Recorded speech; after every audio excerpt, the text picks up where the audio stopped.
now that I'm looking back at it, I was already used to chaos. I was already used to messy, unfamiliarity. So a lot of our crew friends, it was the way that I view it, is that a lot of our crew friends, when the pandemic hit, the jobs were stripped, their sense of security was stripped, their safety was stripped. And so naturally the brain is going to go, well, we need to go where we feel safe, and that's home.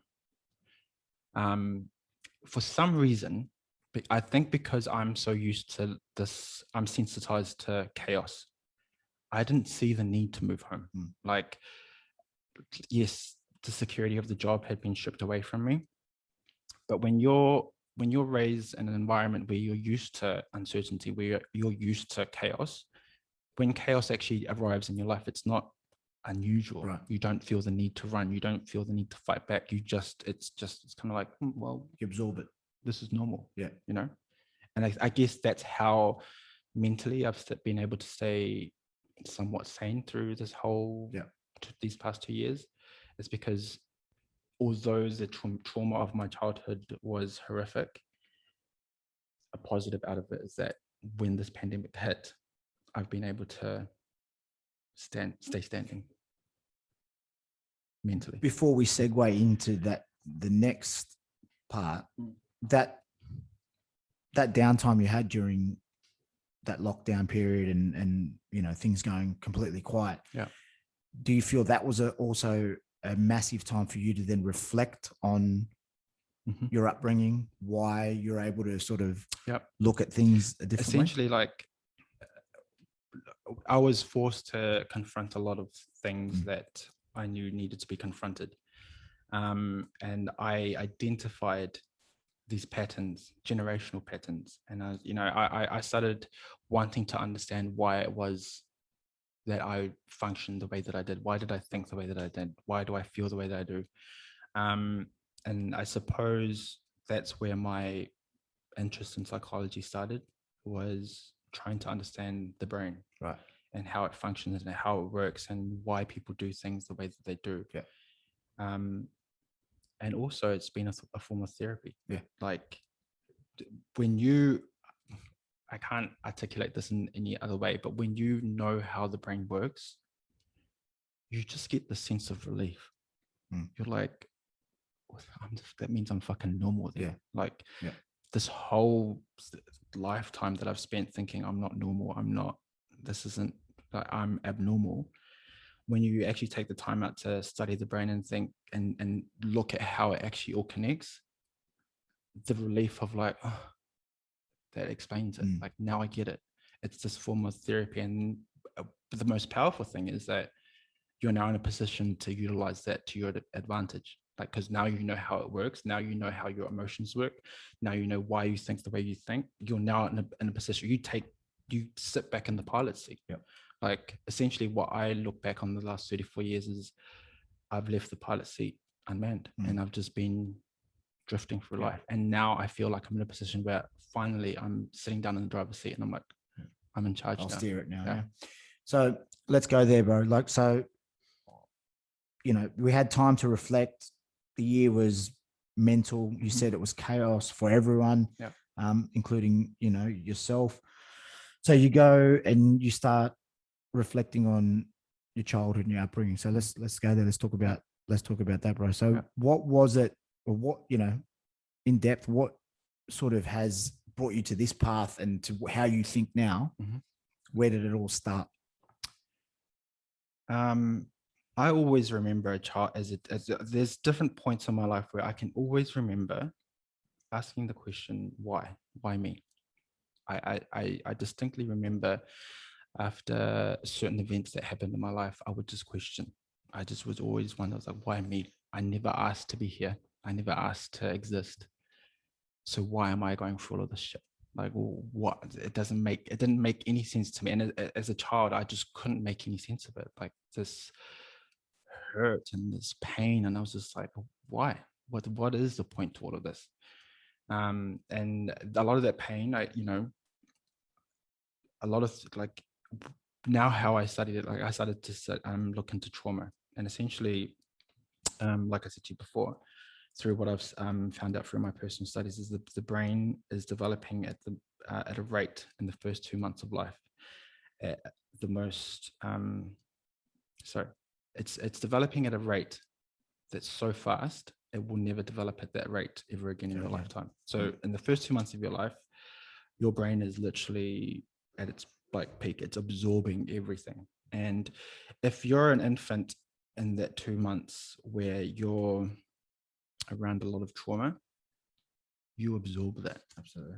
You take that on. You learn that. Now let's go back to what probably about 20 minutes ago I said to what you said 20 minutes ago is going to lead into this conversation. So obviously mum went through a lot of trauma. Yeah. Obviously before you were born and then when you were born. Yeah. So this stems to now your upbringing. Yeah. Like you said, the brain develops at its quickest in your first 2 months. There was a lot of things going on. Essentially what happened to mum was neglect. Yeah.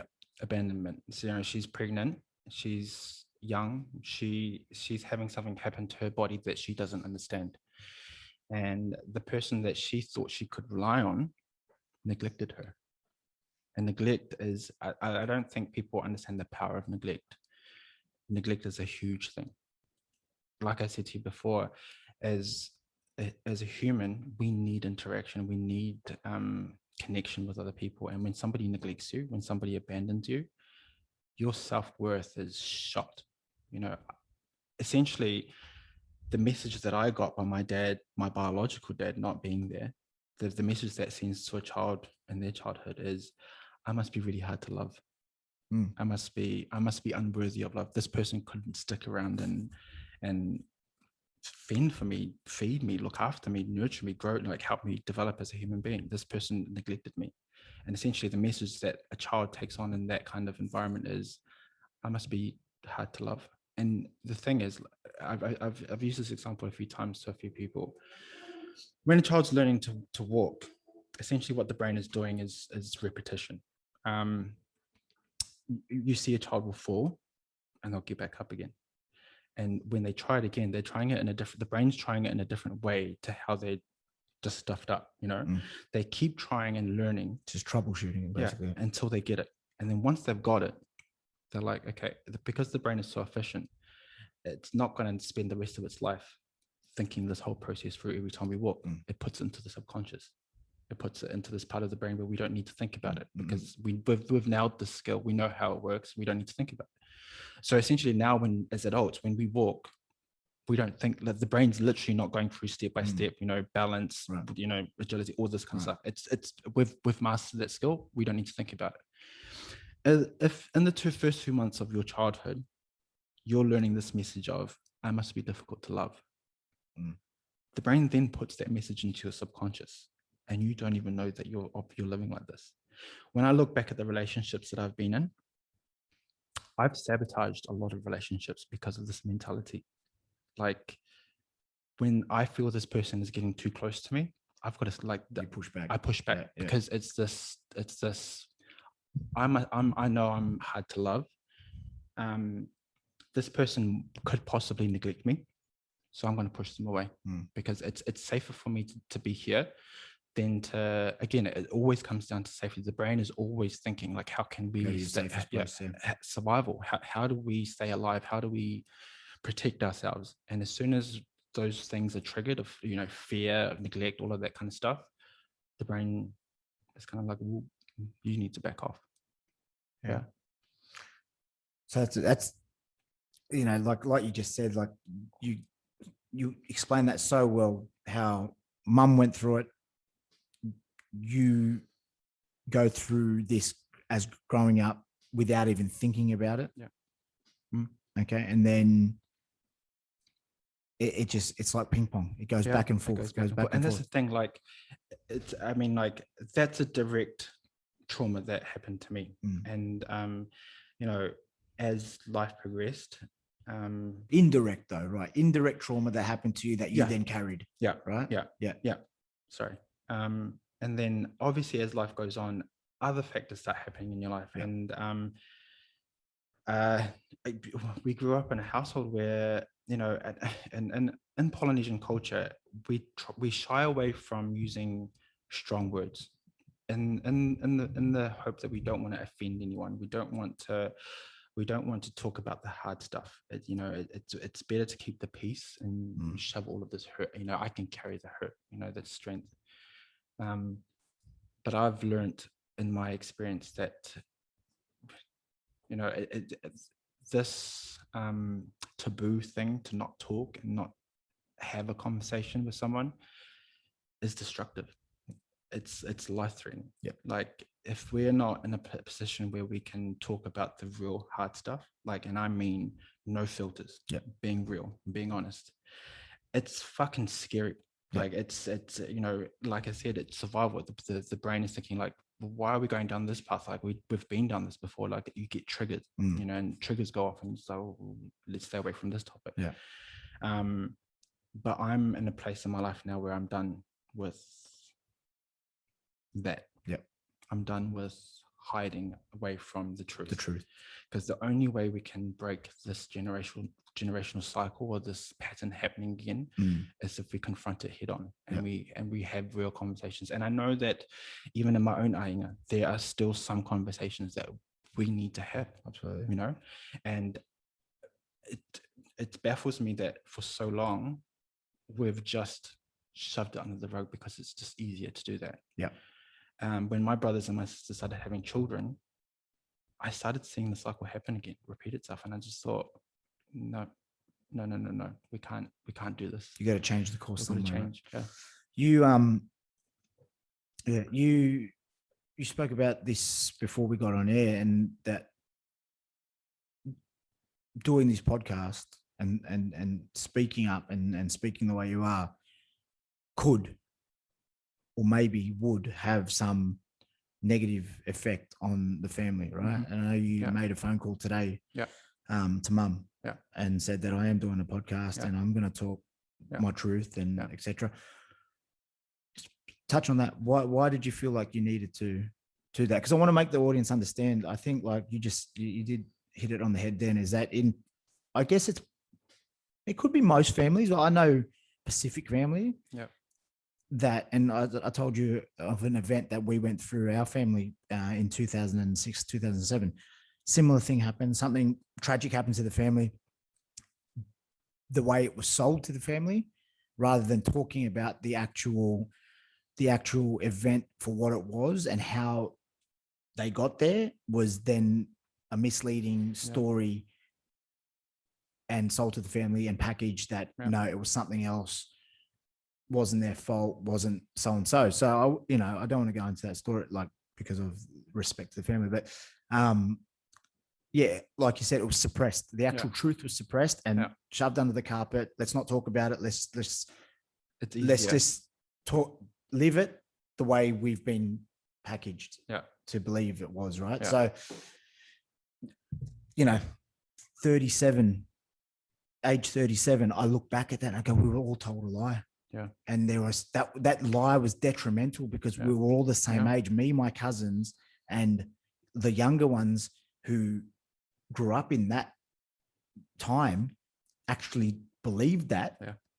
And then you look back 20 years later and go, fucking, that wasn't the truth. Yeah. And what the actual truth was, if it was told, may have changed the direction of some of those kids' lives, wherever they're at now. And I tell you right now, in just recent years, something that has also happened in our family, maybe if the truth was told, it could have changed 100%. This certain person's life to where he ended up. Yeah. And that's, to me, absolute ridiculous, because it's for the fact, just because you don't want, or a certain family doesn't want to, I don't know what it is. It doesn't want to look a certain way, or they don't want to let people down, or when we're not that family. Like, what do you think it is, bro, in that Pacific culture? I think what it is it's essentially when you look at trauma, parents project their trauma as a way of protecting their kids.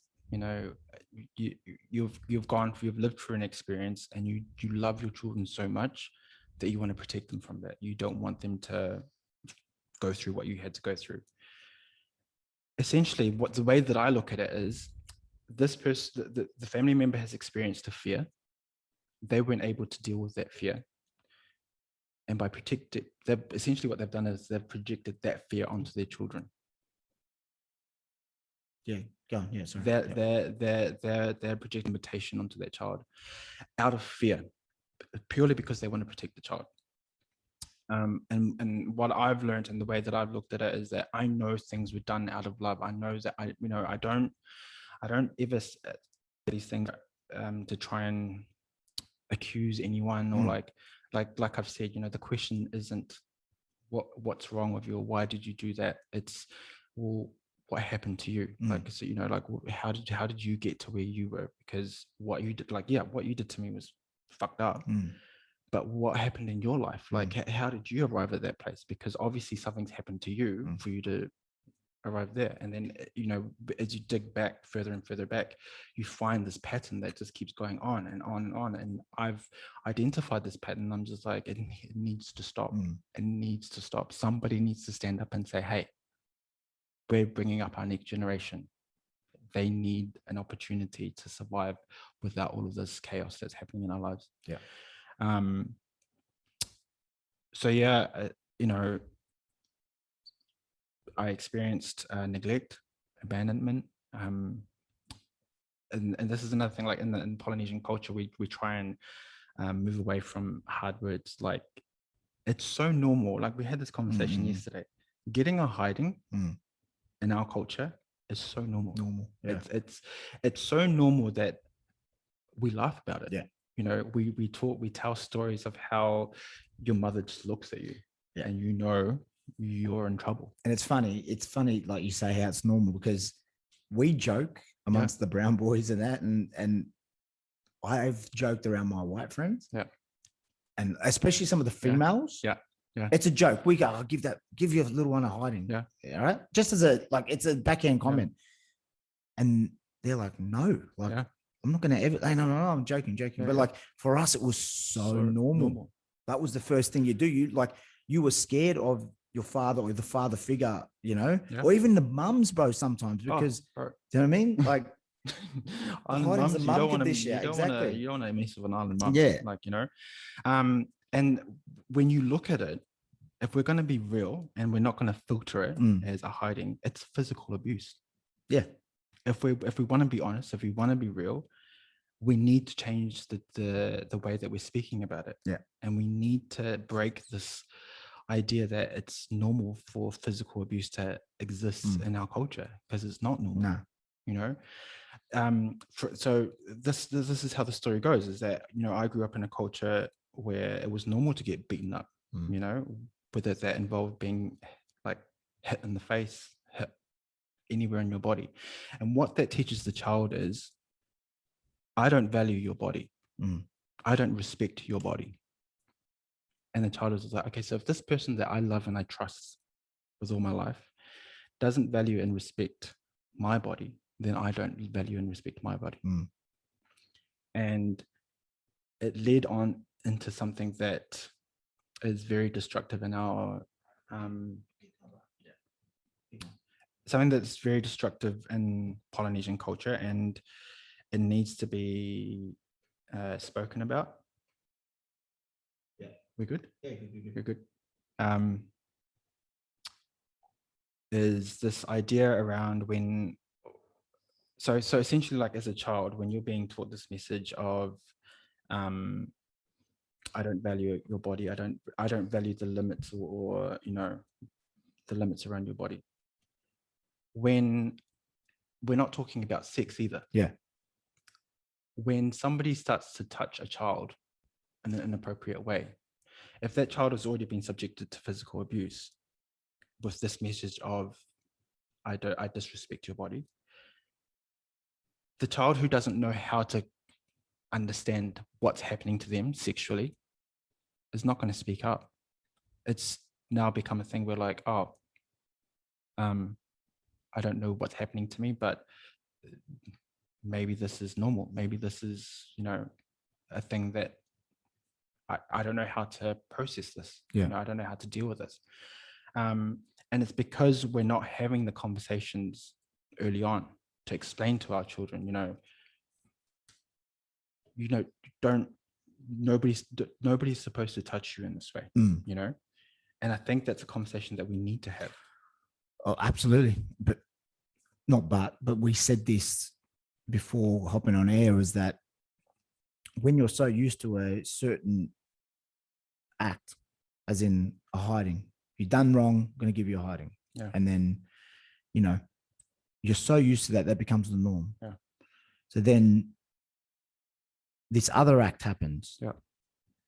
And so you're so disconnected from what's wrong and what's right, what's love and what's anger, is that when this other act happens, you maybe know it's wrong, but then mistake it for a different, or is this a caring act? Yeah, 100%. Especially as a male. Like, absolutely, I know, coming from a male's perspective, when it happened to me, the physical touch naturally arouses the body. And as a child, when you've never experienced this before, you don't know what's happening to your body. This is a new thing. It's foreign to you. You're like, what? Am I supposed to feel this way? Like you just don't know. Right. And then because it's happening to you from someone that you then think, oh, okay, well then maybe this is normal. Maybe this is what we do. Yeah. And when you don't confront these kind of conversations, when you don't talk about this kind of stuff, it gets lost. Well, you're forced to suppress it and put it in the back of somewhere that you don't want to 100%. Find it, right? You get lost mentally, and it gets shoved in the back, and you just, and I think a lot of what I realized was in our, we grew up in a very Christian family, very, very Christian family. And I know that a lot of my Ainga are very strong in their faith, and I don't seek to challenge their beliefs. I don't seek to undo what they stand for in their faith. What I'm saying is there's something that isn't right here. Yeah. And we need to find a way to deal with it. And the Christian faith tells you, well, Jesus died on the cross, so all of that is forgiven. And so we're teaching our kids at a young age, what happened to you, it was really wrong, but it's forgiven. It's in the past. We leave it there. Halas, done. That is such a destructive message to give a child, because then that child grows up dealing with what's happened to them is still there. You can't just delete it from your brain. It's not possible to delete it from your brain. Of course. And that whole suppressing of emotion is so well identified in the media and stuff like that, where in different religions, whatever, I don't want to get religion specific, but like you said, it's like, forgive and forget and move on. And then you see these same people later on down in life who have just turned destructive because of this monster that's been sitting in the back of their head, subconscious, right? And then they get into physical altercations with their partner, and then it's just a slippery slope. A slippery slope. And for me, all of this that's going on in my childhood, sexual abuse, physical abuse, mental abuse, abandonment, neglect, it led me down what I could describe as one of the darkest moments of my life. And it was, it's not something that I talk about a lot, but even that needs to change. We need to normalize talking about these things, especially amongst men. We need to know that it takes strength to stand up and be like, you know what? I'm fucking struggling right now. I'm in deep shit and I need help, because I think it's been normalized to just, man up, harden up. You got this, you'll be right. Take it on the chin and sort of move on. But we've got to break that mentality. Mate. And absolutely. And that's like, the whole reason why I started the One Tribe podcast was that was the opening podcast. That podcast I did was my challenge with mental health and what I went through and et cetera and whatnot. And so, to hear stories like yours where, you've gone through trauma as an infant all the way up to your early teens, teenager, and then now you're looking into your 20s Yeah. where you're leaving home, etc., etc. Yeah. So some of your behavioral patterns Yeah. you've seen and you've identified in the past have direct reflect on your Yeah. upbringing and how 100%. this all Yeah. went down. You know, I started drinking like crazy because it's so easily accessible to us, Yeah. especially in New Zealand and Australia. And it became the normal thing every weekend to literally get blackout drunk. And when I look back at it, I was like, I was doing that in a way to block out the chaos that was going on in my head. The noise, I was trying to silence it. I was trying to suppress it. Like I was trying to keep it hidden in the background.